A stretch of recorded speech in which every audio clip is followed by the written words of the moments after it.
G'day folks, today, big orange beast. We have got, I can't remember this thing, it's an A18F10FN. Flat knackers is what FN stands for at the end. Could be framing nailer, just putting it out there. Could be framing nail if you want to go that way. I just found out as well that the 10 in this stands for 10 gauge. I feel like we should have known that. I feel like I should have known that too, but apparently framing nails are 10 gauge, so yeah. I didn't know that. We really probably should actually edit that out. Nah. So everyone thinks we know what we're talking about. Nah. Okay.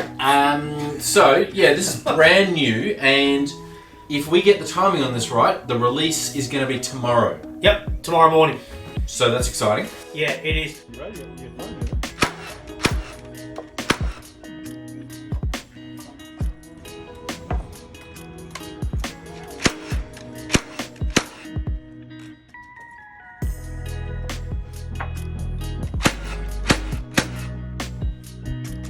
So we've actually had this for, I reckon, a couple of months. Yep. AEG sent it out and said, please don't tell anybody for a while. So this is actually the one that you see here and a couple of the close-ups you're going to see. It is a production model only. Yeah, pre-production. Sorry, pre-production model only. Yep. So this gun is completely battery, 18 volt, yep. no gas, yep. No leads of any sort. So we love that straight away. Yep. We've actually reviewed lots of framing nailers. Yeah. All of the markets call us framing nailers. Yep. And we did a comparison last year. Yeah, 12 months ago. Yep. So we kind of know where the market sits pretty well. Yep. I think so. And this tool has been so far pretty positive in our impressions, yeah? Yeah, I'd agree.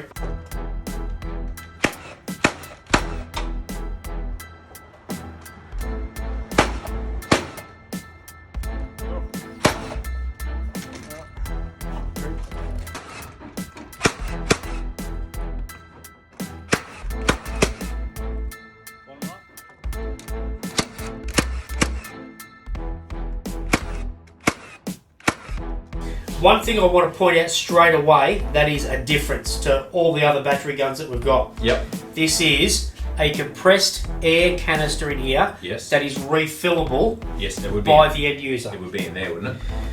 Sure. Yep. Yep. Down the front. So basically, well, not necessarily. Basically, we're going to show you a close-up, but you remove an Allen key just underneath the main head, and you can hook any air compressor that will do 125 psi yep. onto it.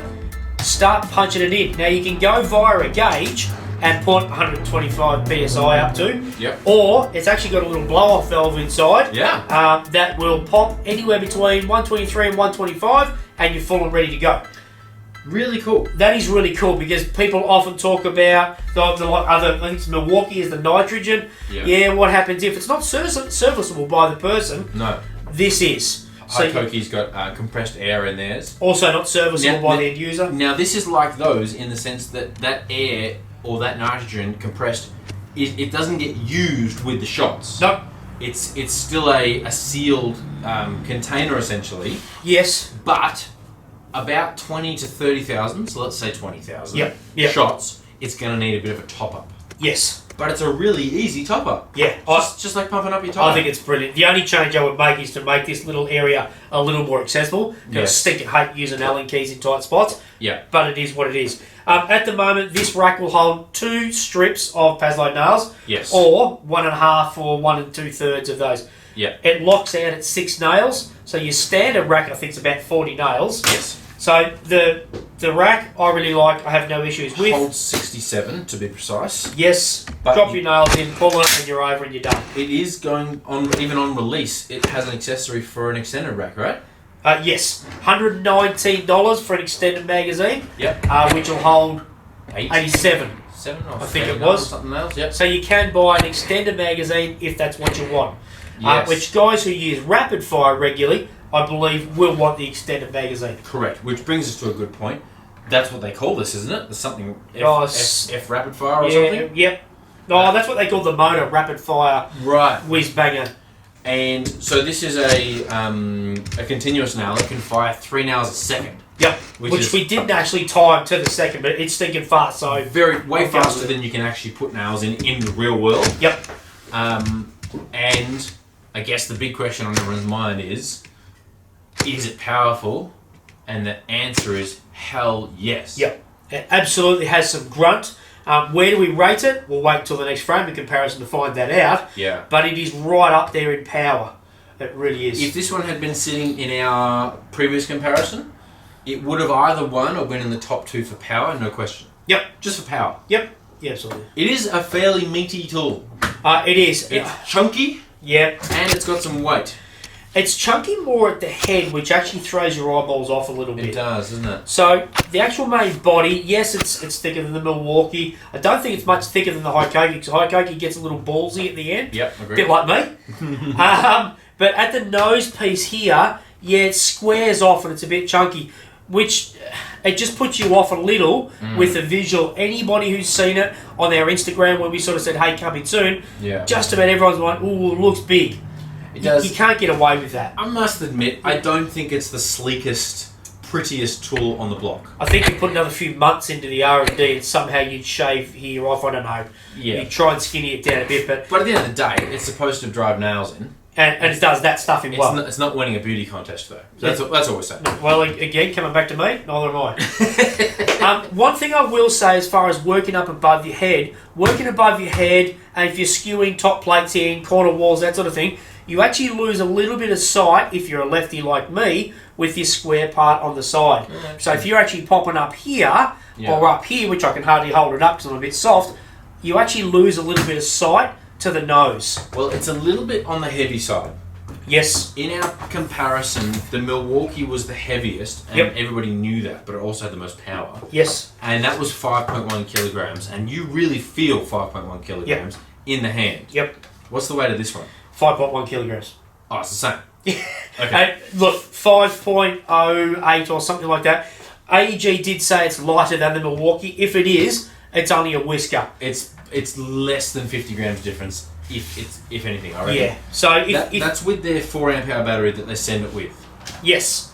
Which, interesting, just really quickly, 4 amp hour battery they send this with. Yep. In the kit is, I'm going to go to the price now anyway, $8.99 for a kit or $6.99 for a skin. With 2 batteries. With 2 batteries. Yeah. They do it with the 4 amp hour batteries. When you look at the specs, 1,000 nails per charge. Up to, sorry. They didn't say what length, so that could be 50 mil nails, don't know. Could be. So let's say you get 1,000-ish. That's actually rated on their 6 amp, but they don't sell it with a 6 amp. Cheeky buggers. Yeah. Hey, get it all. Basically, you're going to end up with around the 700-ish, I'm going to say. And while you're holding that battery, what is this? It's a little bit different.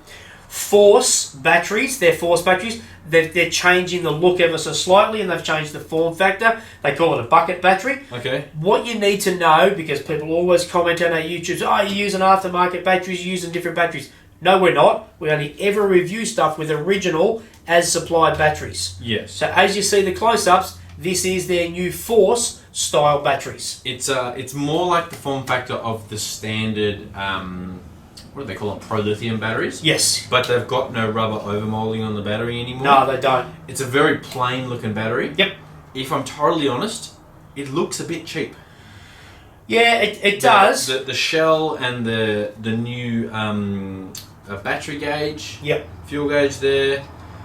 I don't know why they've gone this way, and we will never know. Yeah. What I would say is to have a look at the ones with the rubber overmold. Honestly, I have more confidence in a rubber overmold than a battery that has no rubber supports or bumpers. In saying that, we had this discussion. Yeah. Neither of us have dropped a tool and had smashed open batteries at any stage. So maybe they just went, you know what? All this rubber molding is out of control. Yeah. We don't need it. And I don't know. And there were no less than 4 brands on our shelf of major manufacturers that don't have any rubber molding. Correct. That are similar to that. Very similar to that. But it looks like a step back, even though Force batteries are supposedly putting out more power. Yes. We don't have the stats on how much or anything. No. But anyway, it comes with 2 4 amp hour batteries. Yep. I'd prefer to run it on a slimmer battery just because of the weight of these units. Well, funny you say that, because I didn't realise this was a new battery.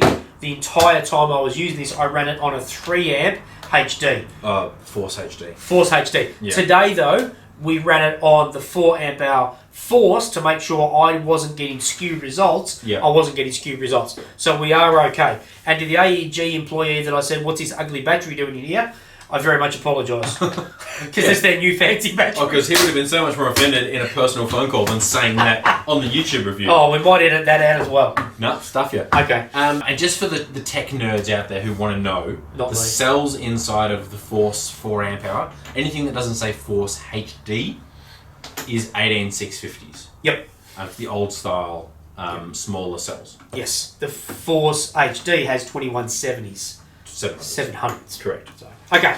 So, moving on from that, belt hook, absolutely. So, for you right-handers, absolutely fantastic. You can hook that straight onto your nail bag or on your belt. For the lefties like me, I'm very hurt because you can't actually swap that across. I can hang it off the rafter bracket, which is a good rafter bracket, Yep. but I can't swap the belt hook to there. So, for lefties, you're sort of stitched up as you're using it. You need to flip it around to drop it, or you flick it into your right hand each time. Are you under the assumption that anyone gives a damn about lefties?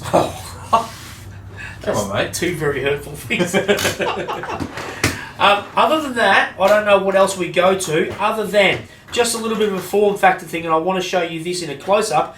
When you're up close against a stud or going into a top plate, the actual, I'm going to call it body of the magazine, does inhibit you getting in really close and flush or below the surface of the timber when you're skewing. Again, top plate to top plate on a quarter wall You're right. frames. Yeah.